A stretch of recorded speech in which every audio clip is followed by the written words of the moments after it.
This channel does not promote any violent, harmful, or illegal activities. All content provided by this channel is meant for an educational purpose only. Brought to you by V-Guard. নমস্কার, আপনারা দেখছেন TV9 Bangla. আমি শুভজিৎ রয়েছে আপনাদের সঙ্গে। NIA এসপিতে নিয়ে বিতর্কের মধ্যে বিস্ফোরক মন্তব্য করলেন কুণাল ঘোষ। তৃণমূল নেতার দাবি, বিজেপির সঙ্গে যোগ সাজশের অভিযোগ উঠতেই তড়িঘড়ি দিল্লি তলব করা হয়েছে NIA এসপি ধনরাম সিংকে। ইতিমধ্যেই দিল্লি বিমানে উঠেও গিয়েছেন তিনি। তার জায়গায় আসছেন পাটনার IPS রাকেশ রোশন। বিতর্কিত মামলাটি এবার তিনিই দেখবেন। এক্স হ্যান্ডেলে কুণালের আরও দাবি, তারা ঘটনার পূর্ণাঙ্গ তদন্তের দাবি করছেন। ষড়যন্ত্রকে আড়াল করার চেষ্টা বরদাস্ত করা হবে না। NIA বিতর্কিত এসপির বিরুদ্ধে কি ব্যবস্থা নিচ্ছে, প্রেস রিলিজ দিয়ে সেটাও জানাতে হবে। একই সঙ্গে NIA ডিজিরও অপসারণ দাবি করেছেন কুণাল ঘোষ।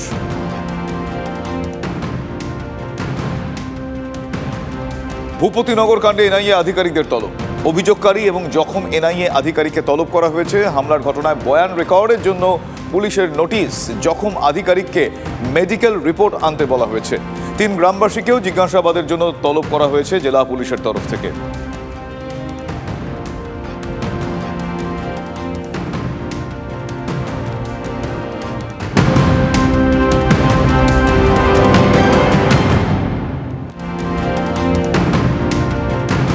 প্রথম দফা ভোটে বাংলায় সবচেয়ে ধনী প্রার্থী দেবরাজ বর্মন। জলপাইগুড়ির CPM প্রার্থী দেবরাজ বর্মন তালিকায় দ্বিতীয় স্থানে রয়েছেন তৃণমূলের জগদীশ চন্দ্র বসুনিয়া। তৃতীয় স্থানে তৃণমূলেরই নির্মল চন্দ্র রায়। প্রার্থীদের দেওয়া হলফনামা থেকে এই তথ্য জানা গিয়েছে।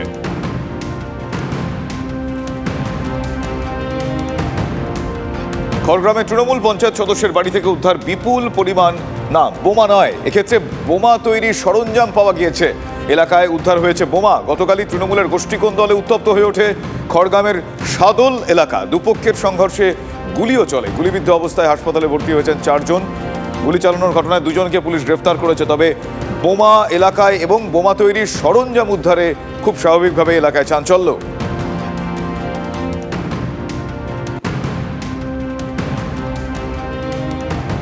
গোষ্ঠী কোন্দল হলে আমি খবরটা সঙ্গে সঙ্গে পেতাম, কিন্তু আমি যে খবরটা পেলাম সেটা টিভি নিউজ দেখি আর কি। তাহলে মোটে এটা গোষ্ঠী কোন্দল নয়। কাজে পুলিশ প্রশাসন আছে, তারা আপনার সে ব্যবস্থা নেবে। তবে আমি যতদূর আজকে সকালে জানতে পারলাম যে এটা কোনো পলিটিক্যাল ইস্যু নয়, এটা অন্য কোনো পারিবারিক বিবাদের ফলে এটা হয়েছে। গতকালের ঘটনায় অভিযুক্ত অন্যতম শাহরু শেখ পঞ্চায়েত মেম্বার, তার বাড়িতে বর্তমানে তালাবন্ধ অবস্থায় রয়েছে। বাড়িতে কিন্তু কেউ এই মুহূর্তে নেই। কোনোভাবে তালা গেটগুলো দরজা লাগানো থাকলেও তার উনুন ভাঙা অবস্থায় পড়ে রয়েছে। বাইরে কিন্তু গ্যাস রয়েছে এবং যে অগোছালো অবস্থায় কিন্তু তার বাড়ির একটা অংশ কিন্তু পড়ে রয়েছে। তবে একটা বিশেষ দেখার বিষয়, বোমা তৈরির মতো সরঞ্জাম, যেগুলো সকেট বোমা বা তৈরি করা হয়, সেই সব সরঞ্জাম কিন্তু এই বাড়ির মধ্যে পড়ে রয়েছে। এইখানে কিন্তু সেই সব লোহার যে কুচি বা লোহার যে অন্যান্য আসবাবপত্র, সেই সব কিন্তু ছড়িয়ে ছিটিয়ে পড়ে রয়েছে। তবে এখান থেকে কিন্তু একটা স্পষ্টত পরিষ্কার যে এখানে কোনো একটা কাজ হয়, বা এই যে আগ্নেয়াস্ত্র উদ্ধারের মতো ঘটনা ঘটেছে, কালকে যে গুলি চলার ঘটনা ঘটেছে, কোথাও যেন একটা পরিষ্কার হয়ে যাচ্ছে যে এই ঘটনা কিন্তু এখানে উদ্দেশ্যপ্রণোদিতভাবে এই বাড়ি থেকেই কিন্তু সেই সব ঘটনা ঘটানো হয়। পুলিশ কেন নীরব? পুলিশ কেন এর আগে এই আগ্নেয়াস্ত্র উদ্ধার করতে পারেনি? সেই নিয়ে কিন্তু উঠছে প্রশ্ন। মুর্শিদাবাদ থেকে ক্যামেরায় সিদ্ধার্থর সাথে কৌশিক, TV9 বাংলা। যত হিসেব নিকেশের লড়াই ঝগড়া, পার্টিটাকে তো পুরো একেবারে দুষ্কৃতীদের হাতে তুলে দেওয়া হয়েছে। আজ থেকে না, বহুদিন থেকে বহুবার সতর্ক করা হয়েছিল, বহুজন করেছিল সতর্ক, আমিও করেছিলাম একাধিকবার, একবার নয়। কিন্তু তাদের যখন এই দেনা পাওনার গণ্ডগোল হয়, তখনই মারামারি, রক্তারক্তি, খুন।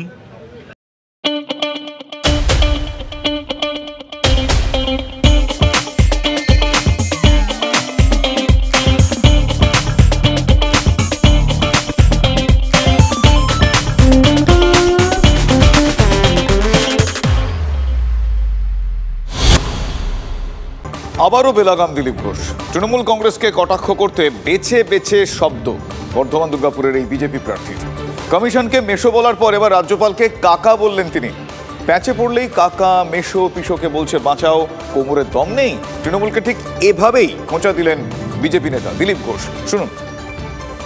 যাদেরকে বেশি গালাগালি দিত, টিএমসি সমালোচনা করত, এমন পরিস্থিতি তাদের পায়ে গিয়ে পড়তে হচ্ছে। নির্বাচন কমিশন নাকি বিজেপির দালাল, তো সকাল বিকাল নির্বাচন কমিশন।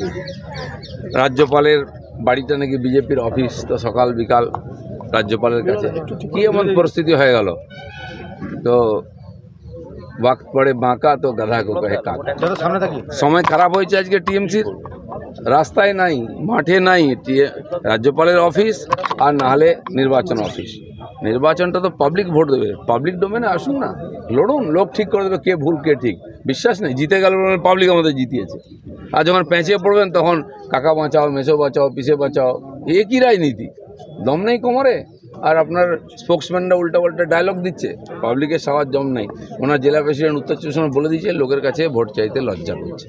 সেই লজ্জায় মুখ দেখাতে পারছেন না, এখন অফিসে যাচ্ছে। এর প্রতিক্রিয়া জানাতে গিয়ে তৃণমূল কংগ্রেস নেতা জয়প্রকাশ মজুমদার কি বলেছেন শোনাবো। দিলীপ ঘোষ তার নতুন কেন্দ্রে গিয়ে দেখছেন না আছে সংগঠন, না আছে জেতার আশা, শুধু জামানতটাকে বাঁচাবার চেষ্টা। সকালে চা খেতে বেরোন, সঙ্গে হাতে গোনা ওই 5-7 জন, প্রত্যেকদিনই তাদের মুখ দেখা যায় দিলীপ ঘোষের পাশে। মিডিয়ার সামনে কিছু কৌতুক কথাবার্তা, কিছু কন্ট্রোভার্সিয়াল কথাবার্তা, বিতর্কিত কথা বলে তারপরে ঘুমোতে চলে যান বাড়িতে। আর সারাদিন সেই কথাটা টিভিরও তো দরকার, যে কিছু কমেডি রিলিফ এই সিরিয়াস ইলেকশনের মধ্যে। তো দিলীপ ঘোষের ওই কথাগুলো সারাদিন ধরে ভেসে থাকে। এটা নেই, ওইটা ইনভার্টার এসি। আপনি তো গ্যাম্বলার, তাই না? গ্যাম্বলার? জুয়া খেলেন না? তুমি জুয়া খেলো? না, যা খুশি বলে যাচ্ছে। এত দামি আর ডেলিকেট এসি কিনে স্টেবিলাইজার যদি না নেন, সেটা জুয়া নয় তো কি মজাই? শুধু একটা ফ্লাকচুয়েশন আপনার ইনভার্টার এসির পার্টস ড্যামেজ করতে পারে। তাকে ভি গার্ড দিয়ে সুরক্ষিত রাখুন। V Guard, India's number 1 stabiliser. এই মুহূর্তের আরো একটা বড় খবর, জলপাইগুড়ি মেডিকেল কলেজ থেকে পচা গলা দেহ উদ্ধার। মেল ওয়ার্ডের শৌচাগার থেকে উদ্ধার অজ্ঞাত পরিচয়ের দেহ। হাসপাতালের নজরদারি ও নিরাপত্তা নিয়ে প্রশ্ন উঠছে।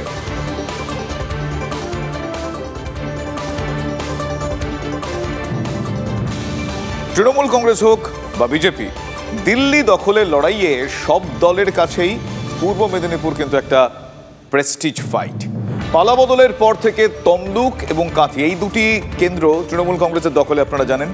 যার নেতৃত্বে ছিল অধিকারী পরিবার, এই জেলায় জল অনেকভাবে অনেক দিকে গড়িয়েছে, কথা আর বলার অপেক্ষা রাখে না। পাশাপাশি দল বদলও হয়েছে। তৃণমূল ছেড়ে অধিকারী পরিবার এখন বিজেপিতে। 24 লোকসভা ভোটে তৃণমূলের বিপক্ষে ময়দানে অধিকারী পরিবার। পালাবদলের পর এই প্রথম দুটি আসন নিয়ে যথেষ্ট চ্যালেঞ্জের মুখে তৃণমূল কংগ্রেস। বিনা যুদ্ধে জমি ছাড়তে একেবারেই নারাজ জোড়াফুল শিবির।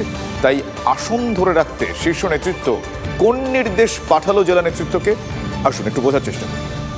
পঞ্চায়েত ভোটের সময় দলীয় নির্দেশ অমান্য করায় পূর্ব মেদিনীপুর জুড়ে একাধিক তৃণমূল নেতাকর্মীদের বহিষ্কার করা হয়েছিল।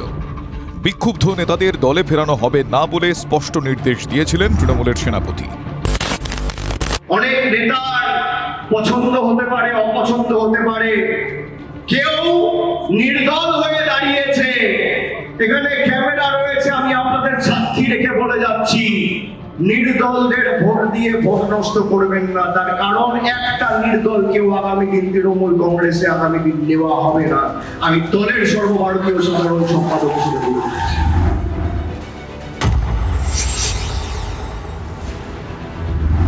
লোকসভা ভোটের আগে পূর্ব মেদিনীপুরে কার্যত উল্টো পথে হাঁটছে তৃণমূল কংগ্রেস। অধিকারী পরিবারের হাতে থাকা তমলুক ও কাঁথি লোকসভা কেন্দ্রে নিজেদের জয় ধরে রাখতে মরিয়া তৃণমূল।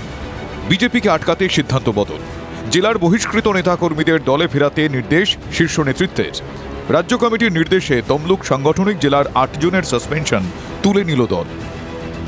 রাজ্যের অনুমোদন ক্রমে আমার বিধানসভায় যারা সাসপেন্ডেড ছিলেন, যেহেতু তারা আমাদের সঙ্গে কাঁধে কাঁধ মিলিয়ে কাজ করবেন, সমস্ত রকম অঙ্গীকার তারা করেছেন, যার ফলে রাজ্য নেতৃত্ব তারা আমাদের অনুমোদন দিয়েছেন যে এখন থেকে তাদের সাসপেনশন তুলে নেওয়া হোক। শুধু তমলুকই নয়, কাঁথিতেও চলছে একই কর্মকাণ্ড। অভিষেক বন্দ্যোপাধ্যায় আমাদের দলের সেনাপতি, তিনি এখন বার্তা দিচ্ছেন, কিন্তু অনেক আগে বার্তা দিয়েছিলেন মমতা বন্দ্যোপাধ্যায় যে পুরনো লোকেদের সবাইকে সম্মান দেবেন, পুরনো লোকেদের সামনে যোগাযোগ রাখবেন, তাদের মর্যাদা দেবেন, সম্মান দেবেন এবং যারা যারা নিষ্ক্রিয় হয়েছে তাদের সাথে যোগাযোগ করে তাদেরকে দলের কাজে লাগাবেন। সম্মানের লড়াইয়ে 1 ইঞ্চিও জমি ছাড়তে নারাজ জোড়াফুল শিবির। অধিকারী পরিবারকে জবাব দিতে অল আউট খেলছেন জেলার তৃণমূল নেতারা। পূর্ব মেদিনীপুর থেকে কনিষ্ক মাইতির রিপোর্ট, TV9 বাংলা।